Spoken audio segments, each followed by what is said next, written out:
that when I look back on my journalistic life, in my late 80s on my rocking chair, and some great-grandchild said, great-granddad, were you a journalist once? I would have said, yes, I was, and he might have said, did you do anything?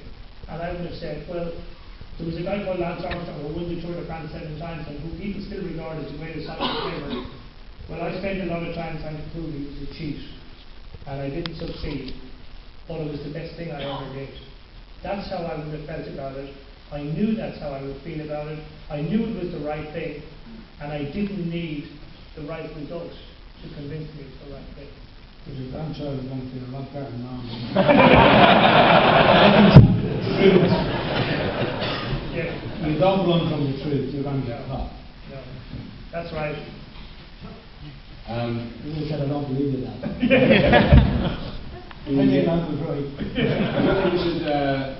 We've mentioned Pat McQuaid. I don't think he deserves to get off a good kicking from the man on my left here. Paul, late last year, somebody arrived up at your house and handed you an envelope. What was in the envelope? It was someone from a Swiss court, a lawsuit from a Swiss court from Pat McQuaid, and UCI, and they were suing me for a story I'd written with Floyd Landis, where Floyd had said all that was in the UCI report about the association with Armstrong and Armstrong's ties to the UCI, effectively saying how he got away with this for so long. And that arrived a year ago, and what makes me so mad about this still, and the rule is very, very raw. You've got Pat McQuaid to do that, number one. Okay. Now, I'll ask you who his true supporters are in this country, right? Who are the two people in this country who support Pat McQuaid, right? Sean Kelly on the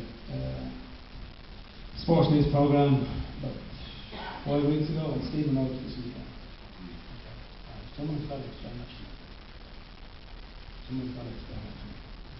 You think there's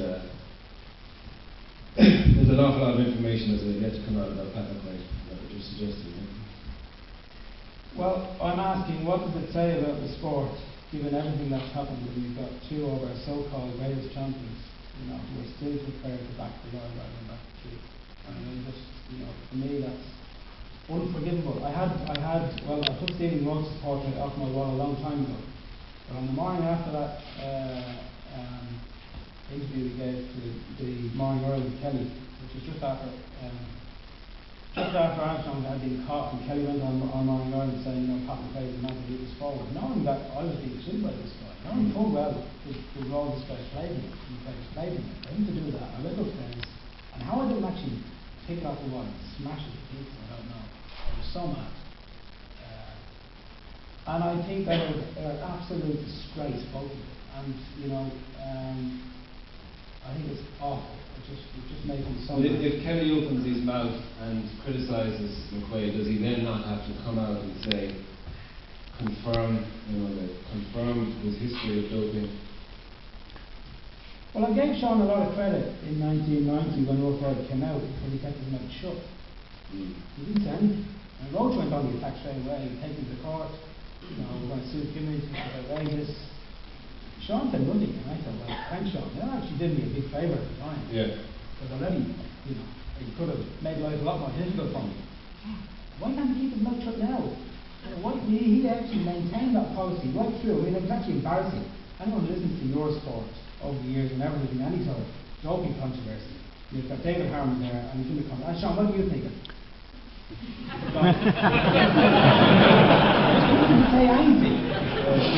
Well, you look at it and say, well, that's Kelly. Obviously, he's many things, Sean. He's not a hypocrite. He's not going to go on criticising about the doping when he's done it himself.